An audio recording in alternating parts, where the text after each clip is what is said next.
अस्सलाम वालेकुम, कैसे हैं आप सब। तो आज हम बात करने जा रहे हैं एक्सरसाइज 5A के क्वेश्चन नंबर 5 की। मेरे पास ये बुक 3 है जिसको हम D3 भी बोलते हैं और उसका चैप्टर नंबर 5 चल रहा है जिसका नाम है application of mathematics in practical situations.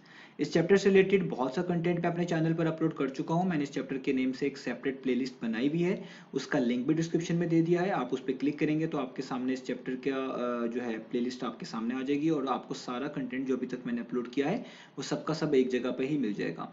इसके अलावा मैंने एक फेसबुक पेज भी बनाया हुआ है सोल्यूशन सब के नेम से, उसका लिंक भी डिस्क्रिप्शन में दिया है, आप उसको भी विजिट करिएगा।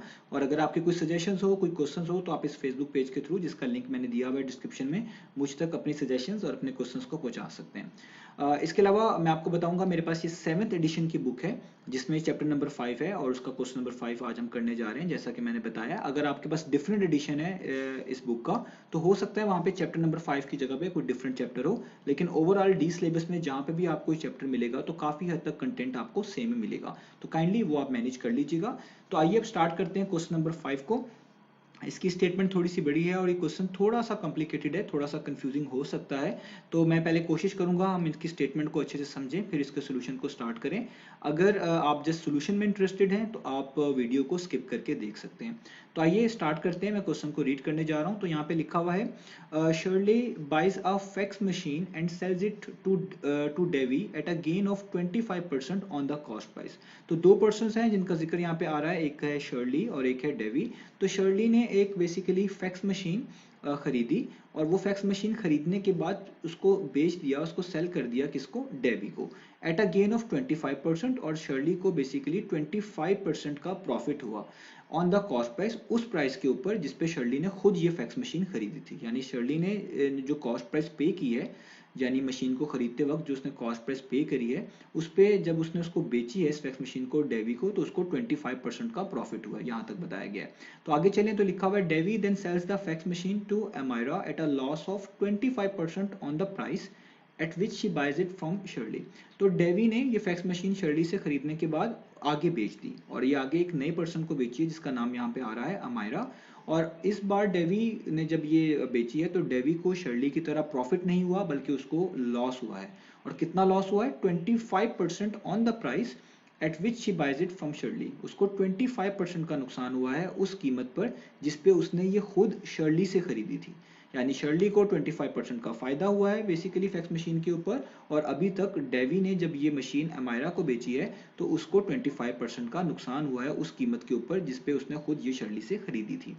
If Amaira pays $360 for the fax machine. अब यहाँ पे ये पहला डाटा है जिसमें हमें कॉस्ट प्राइस बताई गई है किसी पर्सन की जिसने ये फैक्स मशीन खरीदी, यानी अमायरा की। तो अमायरा ने $360 की ये फैक्स मशीन खरीदी है, यानी ये कॉस्ट प्राइस बताई गई है अमायरा की जिस पे उसने फैक्स मशीन खरीदी है डेवी से। हाउ मच डिड शर्ली पे फॉर इट। तो हमसे पूछा जा रहा है कि शर्ली ने, जिसने ये फैक्स मशीन सबसे पहले खरीदी थी, उसने ये कितने की खरीदी थी। बेसिकली हमने कॉस्ट प्राइस फाइंड आउट करके दिखानी है शर्ली की। तो जो चीज़ आप खरीदते हैं वो बेसिकली कॉस्ट प्राइस है, जिस पे आप बेचते हैं वो आपकी सेलिंग प्राइस है। तो इस क्वेश्चन के अंदर हमने शर्ली की कॉस्ट प्राइस निकाल कर दिखानी है जिस पे उसने खुद ये फैक्स मशीन खरीदी थी। तो उम्मीद है आपको ये क्वेश्चन समझ आ गया होगा। बाकी क्वेश्चन आपको सोल्यूशन में स्टार्ट होगा समझ आना। तो आइए स्टार्ट करते हैं।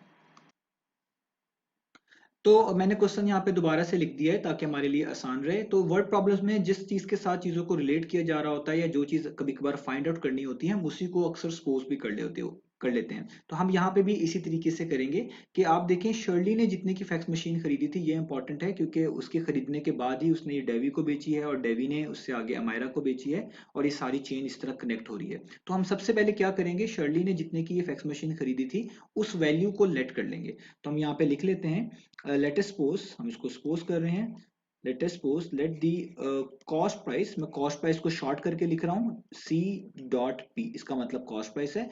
Let the cost price that Shirley paid for fax machine, that Shirley paid for fax machine, that Shirley paid for fax machine भी $X। तो हमने खुद से सपोज कर लिया कि शर्ली ने ये मशीन जितने की खरीदी थी, यानी उसकी कॉस्ट प्राइस वो कितनी है, वो है डॉलर एक्स। अब ये एक्स कोई भी वैल्यू हो सकती है, ये बेसिकली हमने फाइंड आउट करके दिखानी है।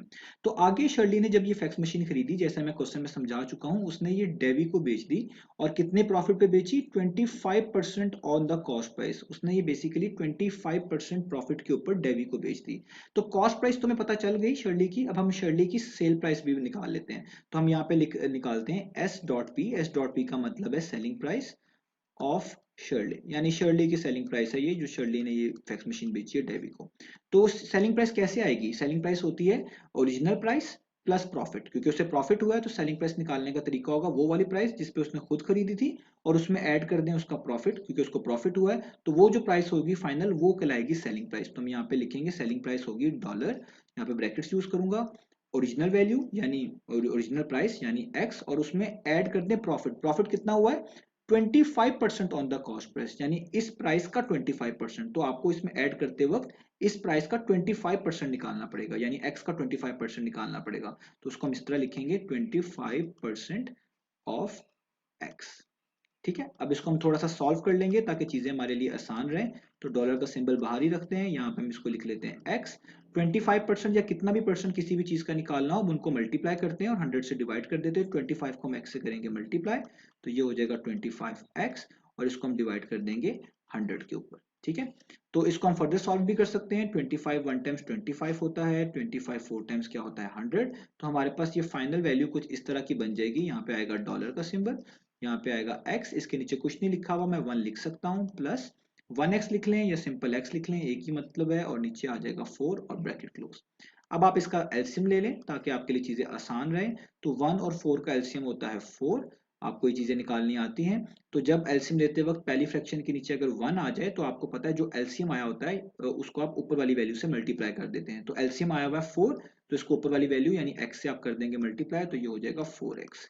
जहाँ पे एलसीएम आया हुआ है 4, और जो ओरिजिनल सेकंड फ्रैक्शन जो है उसके नीचे भी 4 लिखा हुआ है। तो जब एलसीएम और डिनोमिनेटर सेम हो जाए तो जो ऊपर वाली वैल्यू होती है उसको एज इट इज उतार लेते हैं। तो मैं एक्स को देखें एज इट इज उतार रहा हूँ, तो मेरे पास यहाँ पे आ जाएगा डॉलर 4x प्लस एक्स कितना होता है 5x, और नीचे आ जाएगा 4। यानी ये वो बेसिकली वो वाली वैल्यू आ गई है जिस पे शर्ली ने ये फैक्स मशीन डेवी को बेच दी थी। अब यहाँ पे एक इंपॉर्टेंट कंसेप्ट है जो कि आपने समझना है कि जब आप कोई चीज बेचते हैं किसी को भी, तो आपके लिहाज से जितनी की आपने बेची है वो सेलिंग प्राइस कहलाती है, और जिसने वो चीज आपसे खरीदी है वो प्राइस उसके लिहाज से कॉस्ट प्राइस कहलाती है। तो आपके लिहाज से एक चीज सेलिंग प्राइस होती है, और जो खरीदने वाला होता है उसके लिहाज से वो उसकी कॉस्ट प्राइस होती है जो वो पे कर रहा होता है। तो यहाँ पे भी हमने इस चीज को ही अब ध्यान में रखना है। तो क्योंकि शर्ली ने ये बेसिकली फैक्स मशीन डेवी को बेची है, तो इसको हम यहाँ पे लिखेंगे कि जो सेलिंग प्राइस होगी शर्ली की, सेलिंग प्राइस ऑफ शर्ली, वो बेसिकली इक्वल होगी कॉस्ट प्राइस ऑफ डेवी। क्योंकि उसने डेवी को बेची है तो डेवी के लिहाज से तो ये वाली प्राइस जो ऊपर हमने निकाली है ये क्या होगी, उसकी कॉस्ट प्राइस। तो इस चीज को इस तरह करने से हमें पता चल जाएगा कि जो कॉस्ट प्राइस है बेसिकली ऑफ डेवी, यानी डेवी की, तो वो भी यही वाली वैल्यू होगी, यानी डॉलर 5x/4 ही होगी। तो जिस तरह हमने कॉस्ट प्राइस यहाँ पे डेवी की अब निकाल ली है, इसी तरीके से हमने उसकी सेलिंग प्राइस भी निकालनी है। तो अब हम यहाँ पे उसकी सेलिंग प्राइस भी निकालते हैं, सेलिंग प्राइस ऑफ डेवी। क्योंकि हमने जो भी अभी तक डिस्कस किया है वो कॉस्ट प्राइस और सेलिंग प्राइस दोनों के लिहाज से डिस्कस किया है। तो अगर हमने कॉस्ट प्राइस डेवी की निकाल ली तो हमें सेलिंग प्राइस भी निकालनी है। तो क्वेश्चन के अंदर बहुत क्लियरली मेंशन था, आपको यहाँ पे पता है कि डेवी ने ये फैक्स मशीन आगे एमायरा को बेच दी, और उसको बेसिकली नुकसान हुआ। कितना नुकसान हुआ, 25% नुकसान हुआ। तो जितनी कीमत पे उसने खुद ये शर्ली से खरीदी थी। तो अब उसकी सेलिंग प्राइस निकालते वक्त आपको क्या करना पड़ेगा, हम यहाँ पे डॉलर का सिंबल निकालेंगे। जब लॉस होता है तो जो प्राइस होती है कॉस्ट प्राइस वो हम लिखते हैं, यानी उसकी कॉस्ट प्राइस है 5x/4, और उसमें से माइनस कर देते हैं जितना उसको नुकसान हुआ है। नुकसान कितना हुआ है, 25% नुकसान हुआ है इसी कीमत के ऊपर। यानी इस वैल्यू का 25% निकाल के जब हम ओरिजिनल वैल्यू से माइनस करेंगे तो वो एक्चुअल वो वैल्यू आएगी जो उसकी सेलिंग प्राइस होगी लॉस निकालने के बाद। तो हम यहाँ पे लिखेंगे 25% हमें निकालना पड़ेगा ऊपर वाले क्वेश्चन की तरह ओरिजिनल प्राइस की, यानी उसकी कॉस्ट प्राइस की। तो डेवी की केस में वो 5x/4 है, तो हमें 25% निकालना पड़ेगा 5x/4 का। तो अब इसको हम थोड़ा सा आगे सॉल्व कर लेते हैं। तो हम यहाँ पे लिखेंगे डॉलर का सिंबल, ठीक है, डॉलर का सिंबल ब्रैकेट्स लगाएंगे, 5x/4 तो वैसे ही रहेगा। अब इसको मैं थोड़ा सिंप्लीफाई कर रहा हूँ। 25% का क्या मतलब होता है, ये आपको पता है। 25% का मतलब होता है 25/100। और अगर आप इसको थोड़ा सॉल्व कर लें तो 25 1 टाइम्स 25 होता है, 25 4 टाइम्स 100 होता है। यानी ये लिखा हुआ है एक तरह का 1/4। तो इसको मैं इस तरह यहाँ पे आसान करके लिख रहा हूँ, 1/4 ऑफ का मतलब है मल्टीप्लाई, और यहाँ पे लिखोगे 5x और नीचे आएगा 4, और यहाँ पे ब्रैकेट क्लोज कर देंगे। ये सिंप्लीफिकेशन जरूरी है, ये क्वेश्चन को आसान बनाएगी। तो यहाँ पे डॉलर का साइन आएगा, 5x/4 वैसे का वैसे ही आएगा, माइनस 1 को 5x टाइम्स करेंगे तो 5x ही आएगा, और 4 टाइम्स करेंगे, डिनोमिनेटर को डिनोमिनेटर से मल्टीप्लाई करेंगे तो वो आ जाएगा 16। अब यहाँ पे भी आपको एलसीएम ही लेना है, तो एलसीएम बहुत आसान है। तो 4 और 16 का एलसीएम अगर आप निकालेंगे तो आपके पास एलसीएम आएगा 16। जब भी ये दो नंबर्स एक ही टेबल पर जा रहे होते हैं, अक्सर केस में जो बड़ा वाला नंबर होता है वही एलसीएम होता है। अब आपको एलसीएम लेना आना चाहिए। जो एलसीएम होता है उसको हम बारी बारी इन नंबर से डिवाइड करते हैं जो डिनोमिनेटर्स में लिखे होते हैं। तो जब आप 16 को 4 पे डिवाइड करेंगे तो 4 टाइम्स 16 होता है, यानी आंसर आएगा 4। तो जो आंसर आता है उसको ऊपर वाली वैल्यू से मल्टीप्लाई कर देते हैं, तो 4 5 टाइम्स कितना हो जाएगा 20, और साथ आ जाएगा x। अब यहाँ पे भी आप ऐसे कर लें, वैसे मैं ऊपर भी समझा चुका हूँ, जब एलसीएम और वैल्यू सेम हो तो ऊपर वाली वैल्यू हम एक दफा लिख लेते हैं। लेकिन अगर आप इसको इस मेथड से भी करें कि इन दोनों वैल्यूज को डिवाइड करें, यानी इस एलसीएम 16 को इस पे डिवाइड करें 16 पे, तो आंसर आता है 1। और जो आंसर आता है उसको ऊपर वाली वैल्यू से मल्टीप्लाई कर दें तो 1 5 टाइम्स होता है 5, और यहाँ पे आ जाएगा 5x। तो ये हम इसको फर्दर सॉल्व कर लेते हैं। तो हमारे पास आ जाएगा डॉलर, 20 में से 5 जाएंगे, हमारे पास आएगा 15x, और नीचे हमारे पास क्या बचेगा 16।